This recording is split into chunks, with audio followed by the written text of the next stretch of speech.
Hello friends, मैं हूं doctor Manish Shukla और मैं आज आपको पार्ट्स ऑफ स्पीच पढ़ाऊंगा। मैंने यूट्यूब पर देखा और तलाशा कि पार्ट्स ऑफ स्पीच का सही कंटेंट और कंप्लीट कंटेंट किसी के भी द्वारा नहीं दिया गया है, तो मुझे लगा कि आपके लिए ये वीडियो बहुत सूटेबल होगा और पार्ट्स ऑफ स्पीच को समझने के लिए आप इस वीडियो के लास्ट तक बने रहें। और एक वीडियो में पार्ट्स ऑफ स्पीच नहीं हो पाएगा, इसलिए वीडियो बाय वीडियो आपको प्रोवाइड किए जाएंगे और आप सारे वीडियोस को ज़रूर देखिएगा। सर्टेनली आप पार्ट्स ऑफ स्पीच को बहुत अच्छे ढंग से समझ जाएंगे। तो आइए, आपका समय और ना बर्बाद करते हुए मैं आपको पार्ट्स ऑफ स्पीच समझाता हूँ। पार्ट्स ऑफ स्पीच जैसा कि बोर्ड पर लिखा गया है, आप जानते हैं कि ये कुल 8 पार्ट्स में बढ़ जाता है। पहला होता है नाउन, दूसरा प्रोनाउन, तीसरा एडजेक्टिव, चौथा वर्ब, पांचवा एडवर्ब, छठा प्रीपोजिशन, सातवां कंजंक्शन और आठवां होता है इंटरजेक्शन। तो हम शुरुआत नाउन से करेंगे। नाउन, प्रोनाउन, एडजेक्टिव, वर्ब, ये सारे जो होते हैं ये कॉम्पिटिटिव एग्जाम के लिए बहुत ही महत्वपूर्ण होते हैं। अगर आप इनको कंप्लीट स्टडी कर लीजिए तो certainly you will not face any kind of difficulty in any kind of competitive exams. So what all are is there in the entire parts of speech we shall study. आइए पढ़ते हैं। देखो, अगर noun की बात किया जाए तो नाउन को हम 4 पार्ट्स में बांट करके पढ़ते हैं। पहला होता है काइंड, दूसरा होता है नंबर, तीसरा होता है जेंडर और चौथा होता है केस। काइंड, नंबर, जेंडर और केस। नाउन को 4 पार्ट्स में बांट दिया जाता है, काइंड, नंबर, जेंडर और केस, जिसमें से कॉम्पिटिटिव एग्जाम में सबसे ज़्यादा क्वेश्चन जो होता है वो नंबर से बनता है और केस से बनता है। तो आइए ज़रा इसको देखते हैं। काइंड को आप देखेंगे कि बेसिकली इसको 2 पार्ट्स में बांटा जाता है। पहले को कहा जाता है काउंटेबल, पहले को बोला जाता है काउंटेबल नाउन और दूसरे को बोला जाता है अनकाउंटेबल नाउन। Uncountable noun.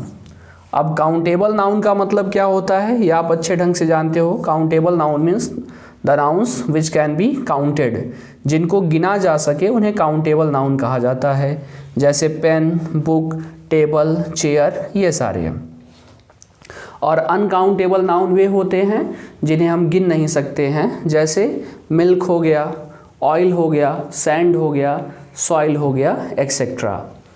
अब काउंटेबल नाउन को 3 पार्ट्स में बांट दिया जाता है। पहले को बोला जाता है प्रॉपर नाउन, दूसरे को कॉमन नाउन, तीसरे को कलेक्टिव नाउन। कलेक्टिव नाउन, इन सब के बाद में नाउन रहेगा। Proper noun, common noun, collective noun. और अनकाउंटेबल नाउन को 2 पार्ट में बांटा जाता है, जिसका पहला है मैटेरियल नाउन और दूसरा है अब्स्ट्रैक्ट नाउन। अब ये होते क्या हैं? Proper noun means the noun which individually denotes the name of place, person और थिंग। मतलब किसी भी व्यक्ति, वस्तु या स्थान का जो नाम होता है उस नाम को ही कहा जाता है प्रॉपर नाउन। एज, जैसे आप देखें, मोहन हो गया, सीता हो गया, मोहन सीता हो गया, मुंबई हो गया, दिल्ली हो गया। चूँकि मोहन पर्सन का नाम है इसलिए प्रॉपर नाउन है। सीता भी पर्सन का नाम है, प्रॉपर नाउन हो गया। दिल्ली प्लेस का नाम है। गंगा रिवर का नाम है। तो जो नेम रखे जाते हैं उन्हीं को बोला जाता है प्रॉपर नाउन। दूसरा है कॉमन नाउन। कॉमन नाउन क्या होता है?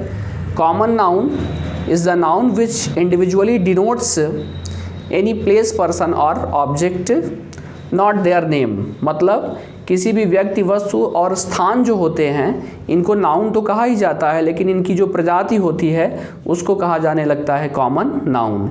या अगर हम सरल सी भाषा में समझें तो हम ये कह सकते हैं कि जिन भी चीज़ों का आप नामकरण कर पाओ वे सब कॉमन नाउन होते हैं। जैसे पर्सन का नामकरण किया जा सकता है, मैन का नामकरण किया जा सकता है, वीमेन का नामकरण किया जा सकता है। तो man, women, country, river, mountain, ये सारे कौन से नाउन होते हैं? Common noun. तीसरा है कलेक्टिव नाउन। कलेक्टिव नाउन क्या होता है? कलेक्टिव नाउन का मतलब होता है कि the noun which gives the sense of gathering, जो भीड़ का बोध कराए उसे कहा जाता है कलेक्टिव नाउन। जैसे आप देखें, आर्मी आप कहें, आर्मी हो गया, फैमिली हो गया, क्लब हो गया, ये सब कौन से नाउन होते हैं? Collective noun. अच्छा, अब इनमें कॉम्पिटिटिव एग्जाम में कैसे क्वेश्चंस बन जाते हैं? प्रॉपर नाउन में आपको आइडेंटिफाई करने के लिए पूछ लेता है, कॉमन नाउन में भी आइडेंटिफाई करने के लिए पूछ लेता है, और कलेक्टिव नाउन में चूंकि सबके कलेक्शन की अंग्रेजी अलग अलग होती है तो इसको लेकर के क्वेश्चन बन जाते हैं।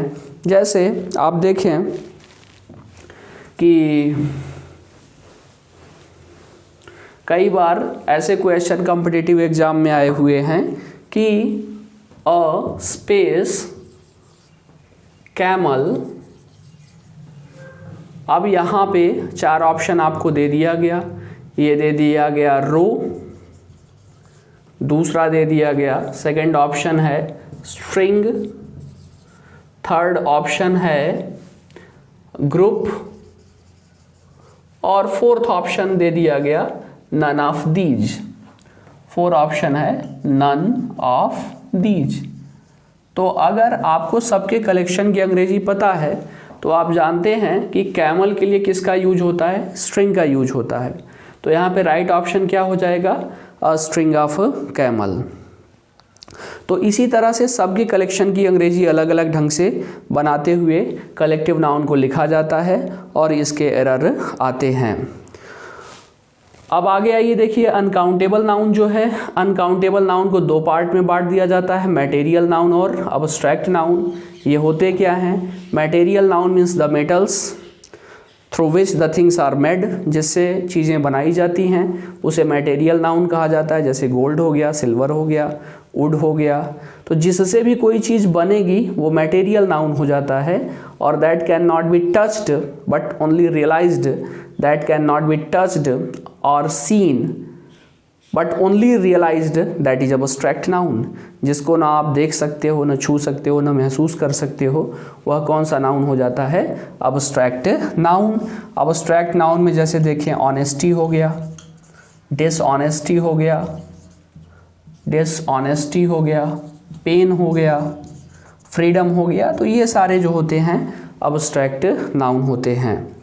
और अब्स्ट्रैक्ट नाउन का फॉर्मेशन कैसे होता है? कॉमन नाउन, एडजेक्टिव, वर्ब, इन सब में प्रफिक्स और सफिक्स को जोड़ करके बनाए जाते हैं कौन? Abstract noun. जैसे देखिए फ्री वर्ब है, इसमें आप डम जोड़ते हो तो फ्री डम हो जाता है, तो फ्रीडम क्या बन जाता है? Abstract noun.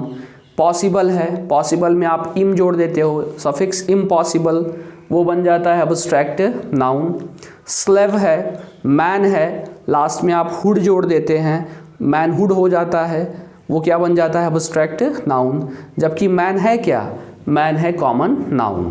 तो कॉमन नाउन, एडजेक्टिव, वर्ब में प्रफिक्स और सफिक्स को जोड़ करके अब्स्ट्रैक्ट नाउन बनाया जाता है। तो होप दैट आपको काइंड ऑफ नाउन्स अच्छे से समझ में आ गया होगा। आइए एक बार इसको रिवाइज कर लेते हैं।